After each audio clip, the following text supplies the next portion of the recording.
Hey folks, welcome back to CSE 1322. This is module number 3, part 2. Today we're going to deal with the word polymorphism, which is a fun word to say out loud. Polymorphism is it's a way of thinking about inheritance that is a very common interview question. So let's talk about it real quick. So we're going to talk about what polymorphism is, we're going to talk a little bit about inheritance and overriding, and then we're going to mention dynamic binding and late binding. This, again, is a very common interview question, because if you can answer this question, you understand object-oriented programming. Alright, so first off, the definition. Poly means many, morph means forms, so many forms. And to just give you an example of this in the real world, you deal with polymorphism all the time. So to me, in this class, you are a student, and you probably have methods such as study and take tests and stuff like that. But when you're at home, you're a son, a daughter, a parent, a sibling, a partner, and in those contexts, you might have methods of do dishes, clean room, care for family. When you go to work, you might be somebody completely different again, because now you're just doing empty boxes or work cash register or whatever it is that you're doing, develop software. So the point is, you are one person, but depending on the context that you're in, you can behave as different people. Or you can morph from one form into another, from a student into an employee, back into a partner, spouse, wife, husband, parent, daughter, child, etc. So just depends on the context as to what's going on. And the same thing is going to be true here with objects inside of Java. So a quick recap on inheritance. In order to understand polymorphism, you really have to understand inheritance. If this is fuzzy, you need to go back and rewatch the last video where we did a long deep dive on inheritance. But the short version of inheritance is that a parent class can have a bunch of methods and a bunch of attributes, and then a child can be created that inherits from the parent, and that child will then gain all of the capabilities that the parent had that were public in the parent. So in order for polymorphism to exist, you have to have inheritance. It's impossible to talk about polymorphism without inheritance. Basically, when you inherit stuff from your parent, you can choose to keep that or you can choose to override it. Okay, so here's our example. We had mammal, and it had the ability to eat, and it had a two-string method, which just allows us to see the mammal if we print it. We have a dog, which is a child of mammal, and we had a cow, which is a child of mammal, and each of those has an eat method, and we see that the eat method outputs different things. Up at the top, a mammal eats food, the dog eats a bone, and cows eat grass. Okay, so it is fair to say that a dog is a mammal. It's also fair to say a cow is a mammal. Those are all inheritance from the mammal to the dog and the cow. Alright, so given that previous diagram, we are able to create a mammal. This is not surprising. Mammal M equals new mammal. This is how you make any class into an object, and how you instantiate any object. You start off with the type, which is mammal in this case. You give it a variable name and you say equals new, and then you use the type again, which in this case is mammal. So that creates us a new mammal. That part is not new, that part is not polymorphism. What is polymorphism is this. So M is a variable, and M is of type mammal. That's what this first part did. So let's take a look at our little whiteboard here for just a moment. And we know that in Java you can say int x, and what that does is that creates for us a variable whose name is x and it is of type int. And likewise you can say car y, and you could say string z. And all of those are variables. You've made a variable x, it's of type int. You've made a variable y, it's of type car. You've made a variable z, that looks like a 2, which is of type string. Alright, so great. What we did here was we said mammal, and what do we call it? I've forgotten already. M.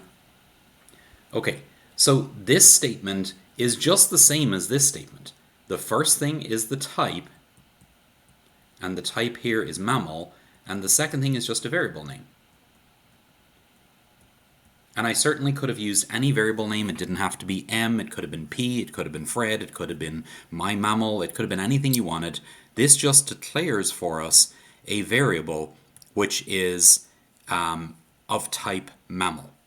That's what happened in this first part. The second part of this statement where I said equals new mammal was me actually creating a mammal. And again, if you remember on our screen, when we started off with this, what it looked like was, and I'm just going to erase this stuff on the left, we had the variable m, and really what m did right now was it pointed to a place that was labeled null. So that's what mammal m does, semicolon. When you say m equals new mammal, what happened instead was it created a new space in memory which has room for the two attributes of mammal, which were eat and toString, the two methods, I mean. So eat and toString. It created an actual mammal, and it updated the link from pointing to null to instead pointing to our new mammal that we've created. So that's what happened in that first line. Okay, so now let's talk about the second line. M equals new dog. So what's going to happen here again is it's going to create a dog, and dogs know how to eat, and they also know how to toString, and they're dogs, and it said M is now equal to that new dog. Okay, so a couple of things happened. The first thing that happened is this spot null is no longer really relevant to the picture. The second thing that happened is that our previous example of where the mammal was, this, is now garbage collected because nobody's pointing to it anymore, so it goes away. And so the garbage collector will come along and make that go away. And then the third thing is M is now pointed at a dog. All right, now that's the confusing part, and that's the polymorphism part. The dog is not directly a mammal. We didn't say M equals new mammal, we said M equals new dog. So if we put all of this on a single line, it will be mammal M equals new dog. And that's the first time that you've seen it where the thing on the left doesn't match the thing on the right. Generally, the thing on the left and the thing on the right are the same thing. When you say scanner, my scan equals new scanner, or random, my rand equals new random, the thing on the left and the thing on the right are the same. When it's the same, it is not polymorphism. But if you do two different things, then it can be polymorphism. So the rules of what are allowed are, the thing on the right must be a child or equal to the thing on the left. Okay, so let's talk about this. Back in the diagram, the child or the parent is mammal here, and dog and cow are both children of mammal. And so it is possible to create a variable called M, which is of type mammal, and onto that variable you can put a mammal, a dog, or a cow. You can't put anything else according to this diagram because those are the only two children. So you can put something that's equal to itself, so mammal is obviously mammal, or something that is a child of it, so dog and cow are both children. If there were children of these children, like we had Chihuahua and Lab, and over here we had two different kinds of cows, then you could certainly use them as well. Anything that's within the tree could be used as a new that's placed onto the mammal. This is polymorphism, and what's happening here is that you're being able to use a variable of a parent's type to hold a child of a child of that parent. All right, so let's go over to our project and let's go ahead and create some of these things. So we're going to say new class mammal. All right, so our class mammal, it had just one method for the sake of this example, which is going to be eat. And what our eat did was system out print line. It just said, let's go back to the picture here, a mammal eats food. Indeed it does. All right, so then we had a couple of children, and so we're going to do new Java class for dog, and it extends mammal, and then it has an @ override, which is for public void eat, and it says a dog eats bones. All right, and then we also have a cow. So again, new Java class cow, and it extends mammal and eat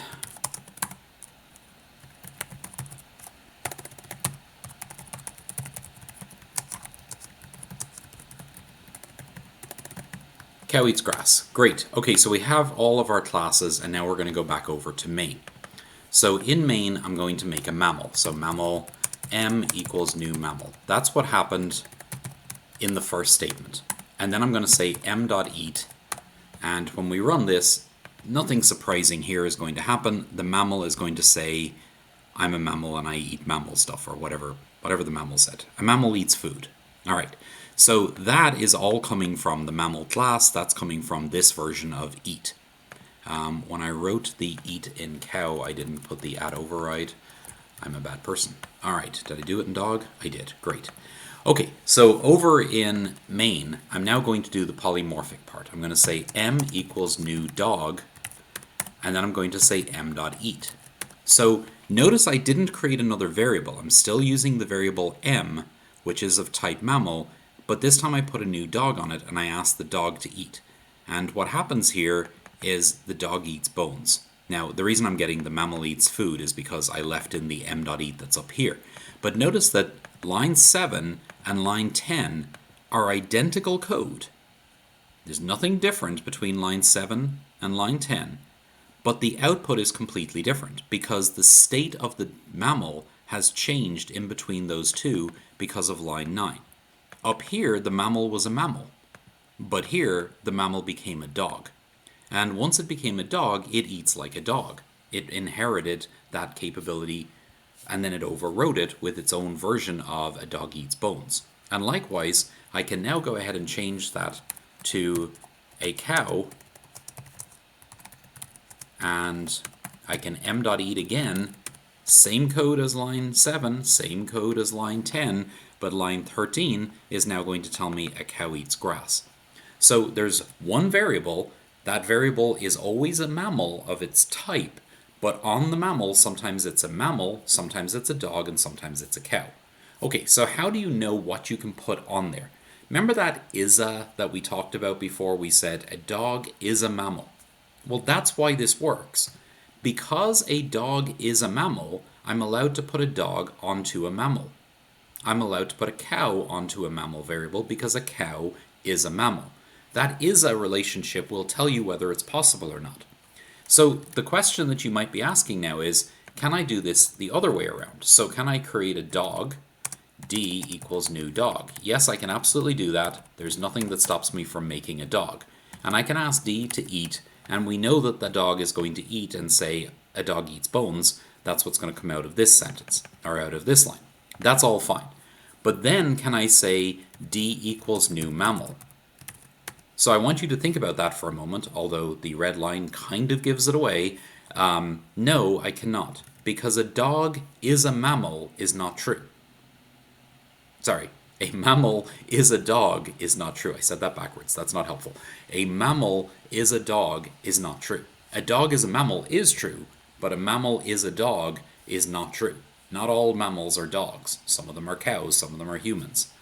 So the easy question to ask yourself if you're trying to figure out whether you can do this or not is, does the is-a work?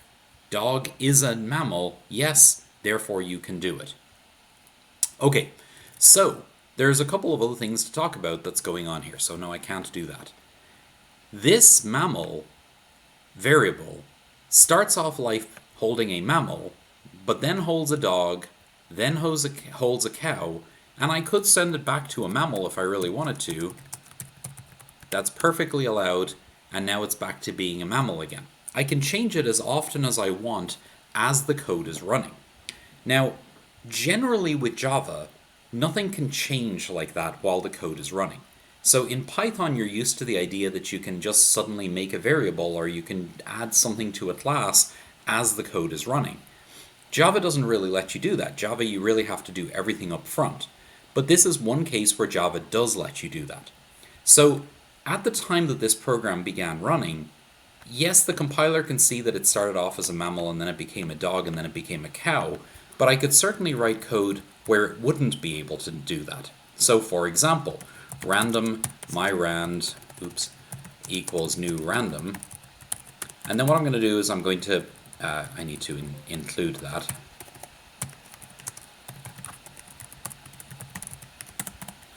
Okay, and so now I'm going to make a random number. So I'm going to say myrand.nextInt, and we're going to do a random number. Let's do up to 3. All right, and we're going to call that choice. Now I'm going to say if choice is equal to 0, and I'm just going to move this mammal definition up here with all the other stuff, then I'm going to say m equals a new dog. Else if the choice is 1, then I'm going to do a new cow. And then I'm going to do else if the choice is 2, do a new mammal. And then I'm just going to ask it to eat once. I'm going to get rid of all this other stuff. Okay, so let's look at this code. So I'm picking a random number between 1 and 3, or sorry, between 0 and 2, really, 0, 1, and 2. If it's 0, I'm going to make it m into a dog. If it's 1, I'm going to make m into a cow, and if it's 2, I'm going to make m into a mammal. So before I run this, what is this going to print? Well, the answer is, I have no idea. Because it's based on a random number, there's no way for me to tell whether I'm going to get a mammal, or whether I'm going to get a dog, or whether I'm going to get a cow. There's the cow, and I'm just running it multiple times. Cow eats grass. Cow eats grass. Okay, my random numbers are coming out very often. A mammal eats food. And if I keep running it enough, I'll eventually get a dog eats bones. So this is called late binding.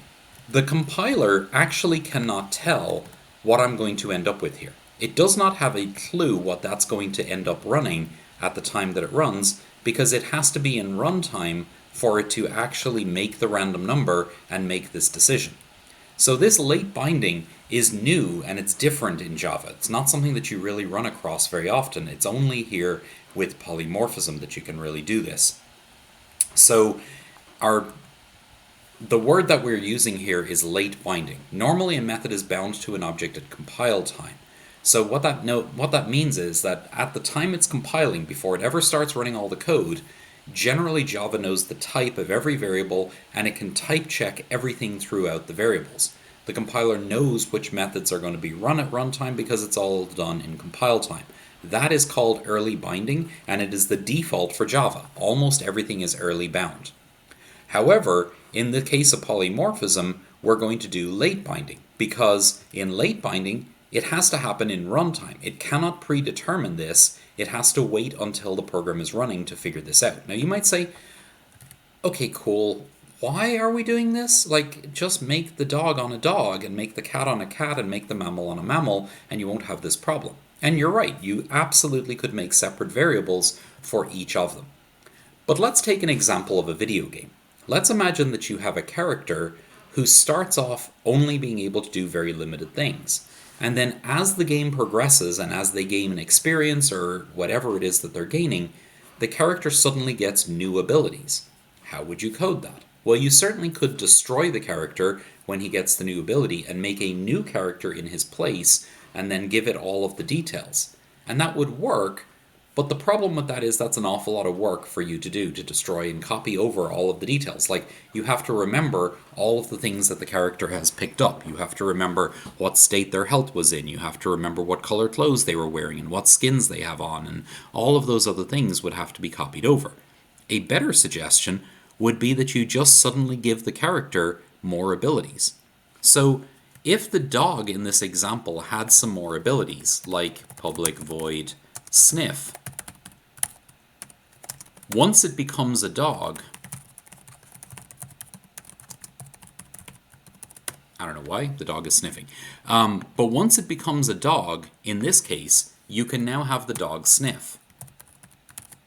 And it's going to be capable of doing that. I'll explain why that's highlighted in a moment, but each of the capabilities of each of the different objects becomes available as soon as you become that object. And so it's actually really useful to be able to suddenly change in the middle of the program what you are. So in this example that I'm giving you, in the video game, you'd have a character type, And underneath the character, you have good guys and bad guys, and underneath the bad guys, you have walking bad guys and flying bad guys and crawling bad guys, and underneath each of those, you have classes and classes and classes. And maybe you start off as a generic bad guy, and then something happens. It drinks a potion, and poof, it becomes a flying bad guy. So all you have to do is call new on the flying bad guy, and now you have those capabilities. And everything else about the object you can copy over, or if it's important, or you drop it if it's not important at the time that you polymorphically change into the new thing. So that's why you would do this. You also do it in things that are not video games. It's quite common that you might need to be able to store different types of things in a structure, and you would use the parent's type in the structure to hold all of the children in the structure.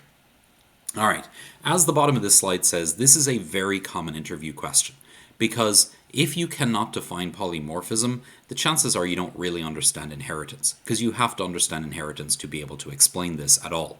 So I get that you're not going to remember this in a year and a half or 2 years or 3 years whenever you get to your interview, but you're probably going to want to come back and look at this video again right before you walk into your interview, because there is a non-zero chance they're going to ask you about late binding or early binding. They're going to ask you about polymorphism. They're going to ask you to describe how inheritance works and why you would ever maybe need polymorphism. All right, so the things you need to ask yourself are, what is inheritance? And that's where you have a parent and a child. The child gains all of the capabilities of the parent. What is polymorphism? That's where the child can take different forms depending on what you need at any given moment. How are they related? Well, you can't have polymorphism without inheritance. How are they different? Well, they're different. One of them just talks about inheritance. The other one talks about polymorphism. All right. So, our next example. Imagine you have to design a video game. There's a player and there's 3 different enemies. You also have projectiles and other stuff. All gaming things need to update themselves. So their position, where they are, they would each move a little bit on each frame, their hit points and health, their other stats, and then they need some kind of artificial intelligence to actually make those changes. So how would you design this? So again, here's the enemies idea. So we have an enemy parent class, and it has location, health, and the player location. Generally, the enemies need to know where the player is, because usually they move towards the player. So it's important that they know where they are, and it's also important that they know where the player is. They have a move, they have an update AI, and they have a draw yourself. So the idea here is on each frame, the AI gets called to make a decision as to what the enemy is going to do. Then you call move, which actually moves the enemy, and then you generally draw yourself so that you appear on the screen. And then we have 3 children. We have zombies, chihuahuas, and kittens. And each one of those 3 enemies decided to override all 3 methods. Now, there's a little comment here that says, well, why are they even in the enemy if you're all just going to override them? And that is kind of a valid question. There is a reason for it, which we'll talk about a little bit later on at the end of this module. But generally, you're going to override all of them, because the way a kitten moves and the way a zombie moves are quite different. All right, so here's what we're going to do. We're going to make an array of enemies. That's what this does. Enemy square bracket enemies equals new enemy 100. So I've made an array of 100 enemies where each cell can hold an enemy. All right? And remember, enemy is the top parent class. So 100 enemies can be in existence. I fill each of them with random things. So enemy 0 gets a new kitten, enemy 1 gets a new zombie, enemy 2 gets a new chihuahua. Okay, so let's pause and talk through this for just a moment. Can you do this? Enemy at position 0, the type of that cell in the array is an enemy. So can I put a new kitten on an enemy cell? And the answer is yes, because kitten is an enemy. Chihuahua is an enemy, zombie is an enemy. So I can absolutely put the 3 of them in there. So the type of the array is using this top structure, but the individual cells are holding kittens, chihuahuas, and zombies as appropriate. And then all you have to do is tell everybody to do the thing that they need to do. For I equals 0, I less than the enemy's size, which is 100, I plus plus, enemy at position I update AI, enemy at position I move, enemy at position I draw yourself. Now, there's an important thing to notice here. I don't have to say, if you're a kitten, do this. If you're a zombie, do this. If you're a chihuahua, do this. Because of the structure and because of polymorphism, I can simply say, update AI. I am guaranteed that every one of them has an update AI method. The reason I'm guaranteed that is because They are all children of enemy, and enemy has an update AI. So either they inherited update AI from above, and I'm going to run the enemy's version of it, which that's fine, or they overrode update AI and they have their own local version, in which case I'm going to call their local version, which is also fine. But the important thing is that the game developer, the person who's writing the main game engine, they don't have to care what's in each of the cells. And equally as importantly, next month when we release the new version of the game and we have pirates and 6 other enemy classes, they just get added on as children of enemy. They also inherit all of the things from above, and then they just change the bits that they need to change in order for them to work. And the person writing the main part of the game doesn't have to update a thing. And that's the critical part of polymorphism. I am guaranteed that this is going to work because the parent, which is this type, has this method. And likewise, this is going to work, and likewise, this is going to work. How it works and what it does, I'm not guaranteed that part, but I'm guaranteed this is going to compile. And the reason that I'm stressing this is because in a game engine, the people who are writing the game aren't all writing every part of it. You get hired onto a team. Maybe you're on the team that deals with enemies. And in your team, you're the ones who create and maintain all of these enemies. There's a whole other team that deals with the actual game running. This main loop that calls all the things and makes them work. And then there's a whole other team that deals with the weather, and there's a whole other team that deals with whatever else. So it's important that you don't have to communicate to each team, okay, here's what I need you to do. If it's a kitten, I need you to do this, this, this, this, and this, and this to make it to move. But if it's a zombie, you're going to do this totally different other thing. No, they don't want to deal with all of that. So they make a parent that has all the capabilities that the game needs to run, and then you either inherit it or you overwrite it. This is the most important part of object-oriented programming. It's the reuse of code. I don't have to rewrite update AI for every single zombie. If they all work the same way, I just inherit it from above. I get it written one time, and then everybody inherits it, and I don't have to redo it over and over and over again.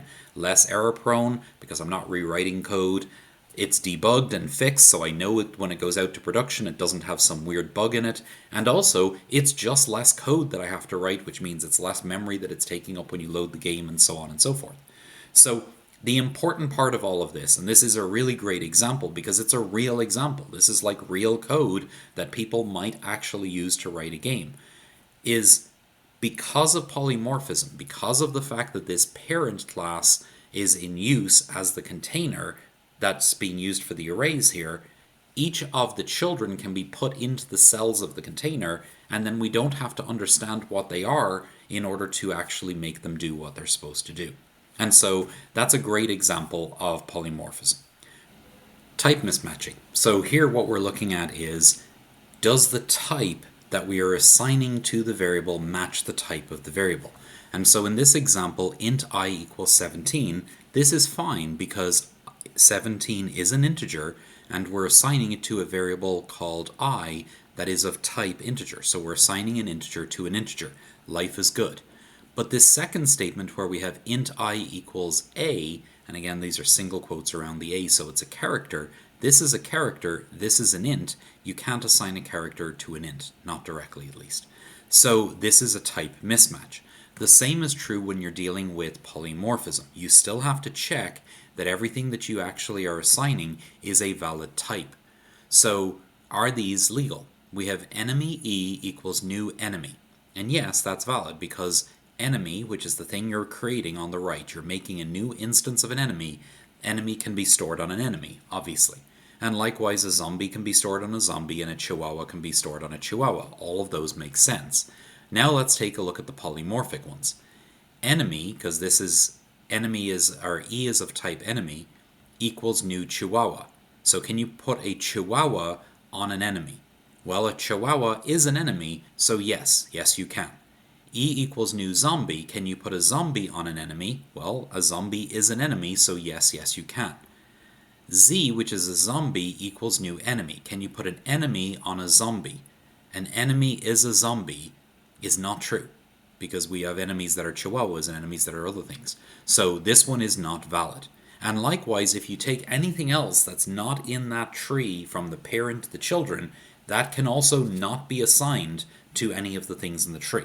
So just because you have, a weapon class and you have a character class and they're not children of each other, that doesn't mean you can put a weapon on a children variable or character variable or a character on a weapons variable.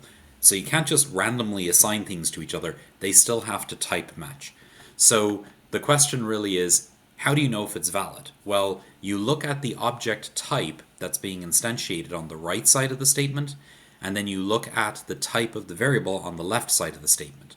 If the thing on the right is either equal to or a child of the thing on the left, it is valid. Otherwise, it's not. So Chihuahua is a child of enemy, therefore it's valid. Enemy is a child of Chihuahua is not true, therefore it's not valid. And so that's how you can tell which assignments are valid. This is a question we tend to ask on tests. We'll give you a bunch of assignments and ask you which ones are valid and which ones are not valid. There are some more rules that we're going to look at in the next video about some other stuff, but as far as polymorphism is concerned about what can be assigned to what, make sure that you understand this because it's definitely something we're going to ask.